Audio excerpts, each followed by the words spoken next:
Is Ron DeSantis the devil's backup plan? Before I start any further, I want to thank all of you guys for the kind words that you stated about my daughter there and her accomplishments and the blessings that you've bestowed upon her, and the many great words of encouragement. Thank you for that. But is Ron DeSantis the devil's backup? I told you I was going to make a video about him. According to, he's supposed to be announcing, they're saying Wednesday. Whenever you view this video, he may have already announced. But I believe that he is the devil's backup plan. And why do I believe that? Some people are going to get angry. They're going to get mad. I'm going to speak the truth because let's look at it from a spiritual lens of things. Let's look at it from a spiritual lens.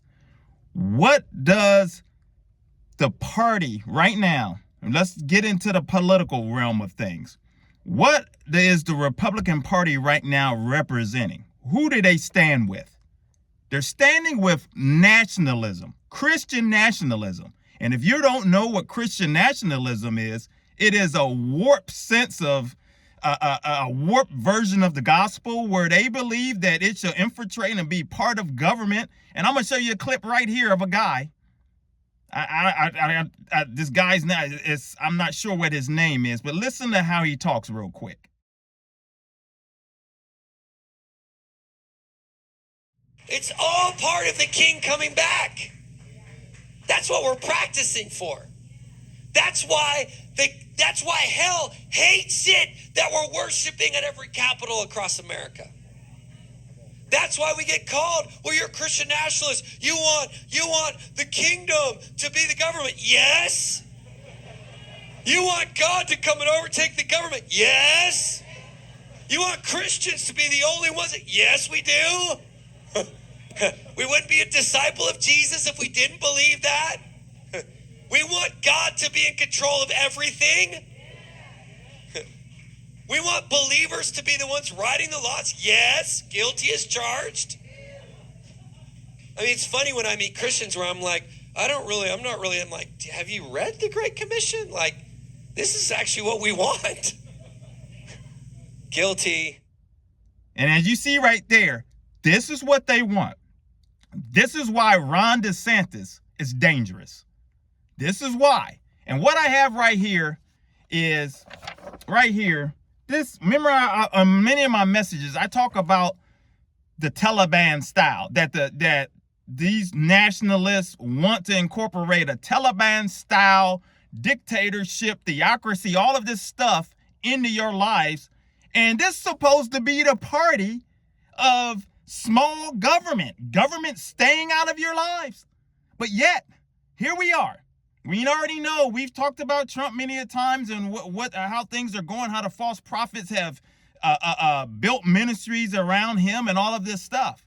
But here we are. The devil knows that, okay, if he falls by the wayside, Trump, we've got another one. And we've got one that's going to come at a different approach.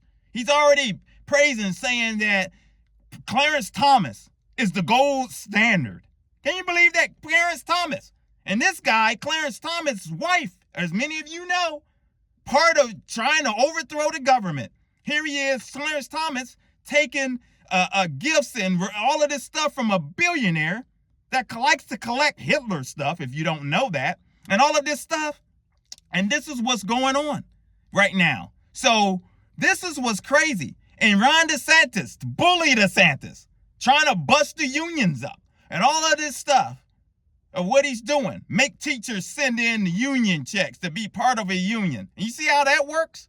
Because that's one way. There's several ways of, this is what I'm talking about. And where they try to act like they care about you, but in reality, they don't. So they want to make sure teachers, okay, if you don't want to belong to a union, then you don't have to. We're going to make everyone send checks in. And they know that a lot of people may not do that or whatever, but yet the ones that don't want to belong in the union, they're going to collect money, bigger pay, and the benefits of a union without contributing. How about you there? You don't want to, but if that's the case, go work for one of these charter private schools and stay out of it then. That's how it go if you don't want to belong to the union and if you know it's there. But that's a whole nother discussion for another day. So I'm sorry that we have to talk a little bit of political stuff here, but I want to show you the strategy of these nationalists we've been talking about, because the reason why I've got this here, this right here, I've been holding on to this for a while, and then if you want a copy of this, email me. My email description is in the my email is in my description box of all my videos. Just send me an email and I'll send you the link to this, and I'll link it also into the, if I can, into the description box. But this is some of the restrictions by the Taliban. Remember I telling you, these nationalists, they're basically, that's an American version of the Taliban. Let me read off to you some of the things. I ain't gonna be able to go over all of them, but this is some of the Taliban rules that it's changed a little bit since they've been back in charge, but pretty much this is their standard. Complete ban on women working outside of the home unless they're like nurses, doctors, and the world allowed to work in some hospitals in Kabul. Complete ban on activity outside of the home unless accompanied by such a father, a brother, or a husband. Ban on women dealing with male shopkeepers. Ban on women treated by male doctors. Ban on women studying in schools. They can't get no education. Requirement that they wear the long veil, the burqa, as we know, covers them from head to toe. Whipping, beating, and verbal abuse of women not clothed in accordance with the Taliban rules. Whipping of women in public for having non-covered ankles. Public stoning of women accused of having sex outside of marriage. We know that. Ban of use of cosmetics. Ban of women talking or shaking hands with unless it's a brother or sibling, somebody, a family member. Ban on women laughing loudly. No stranger shall hear a woman's voice. Ban on women wearing high heels, which will produce a sound by walking. Ban on women riding in a taxi without a brother, husband, or some family member. Ban on women's presence on radio, public gatherings of any kind. Ban on women playing sports. Ban on riding bicycles. Ban on wearing brightly colored clothing that's considered sexually attractive. Ban on gathering of festive occasions. Ban on women washing clothes in the rivers or in public places. Ban on appearing on balconies or apartments or houses. Ban on taking measurements for women's measurements or sewing women's clothes or male. Ban on male tailors from women's measurements or selling clothes. Ban on female public baths. Ban on photography or filming women. Ban on listening to music. I could go on. Forced haircuts upon Afghan youth. Men will lose their jobs if they don't have a beard, the full beard. Or what else? Anyone who carries objectionable literature will be executed. All boys must wear turbans. They say no turban, no education. And all of this. Women's clothes must not be thin. Women clothes must, on and on. We can just go on with this stuff. This is what it is. And Mr. Desantis, if you've noticed, he's got a bully style, aggressive style that this fights that he call with this culture wars or whatever. But in reality, and then he's setting up with the Christians. And here's the thing. Christians want to associate themselves. They are these nationalists, these Christians that believe in nationalism, believe that America was founded as a Christian nation when Indians were basically almost wiped out to extinction. And the Atlantic slave trade and all of that. And they want to say America was founded on a Christian nation. And as a Christian nation, and that the forefathers and all of this stuff, while all of this craziness was going on.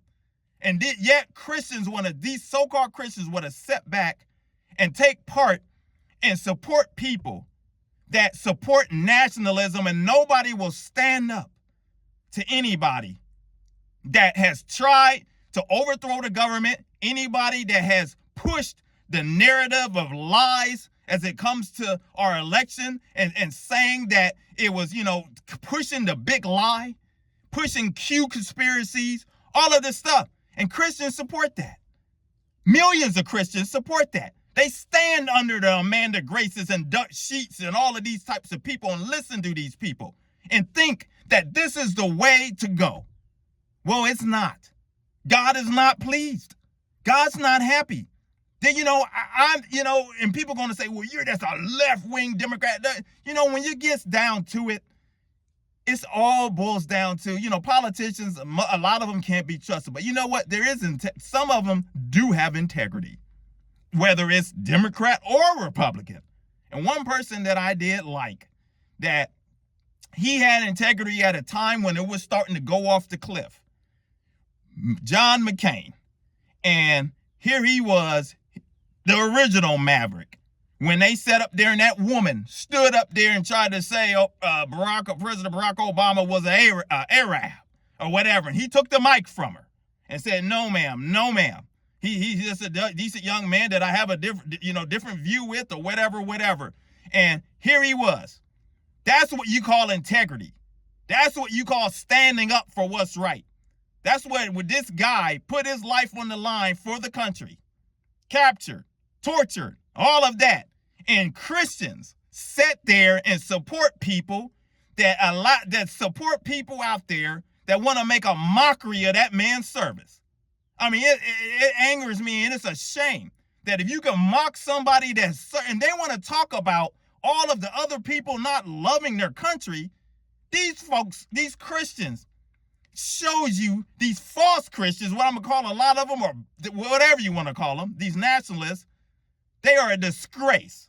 They don't represent the church. The church is not represented at all. And the Lord and his spirit is not going to be at any event or any prayers. He's not going to hear none of it, because you're standing on sand. You're standing on lies, and you need to repent. And I don't care if anyone likes it or not. I know this message will not be popular, but the bottom line is, who's going to stand up for the truth? Who are you going to stand with? Are you going to stand up? Is any of these people, I don't care who, when it boils down to the politics of things, who's going to be the one to say, you know what? Our democracy is the most important thing that we have for this country, and I'll be darned if I'm going to stand up here and stand by people that have been lying, stand by people that has tried to overthrow the government, and I'm going to call you out for who you are. And if they've been lying about it, call them out, stand on it. And at least if you lose, you will go down as a man or woman of integrity and did what's right in the eyes for the country. It's just like when Jesse Owens was over there in Germany, and he went over there and represented America during a time that it was chaos. And he went over there and brought home the gold medal. So how proud of a moment it should have been for America and all of that.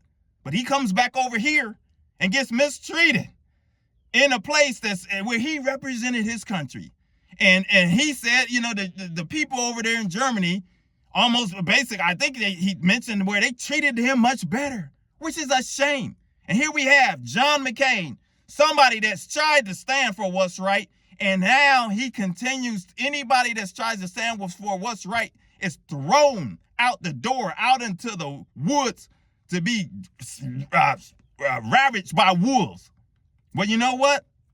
The devil can think he's having fun, utilizing people, putting people in strategic places and all of that stuff, but God is going to get the last laugh of this. He's going to get the last laugh. He's going to pull the plug out from a lot of these folks. So we'll continue to call it out on this channel, continue to talk about issues the church went away from, expose Satan and his devices, and punch his butt right in between the chops. Evangelism for God is the channel. My name is Maurice Braxton. If you're new, consider subscribing, hit like, coming along for the journey, because we're going to continue marching forward. So until the next video, my friends, take care. God bless.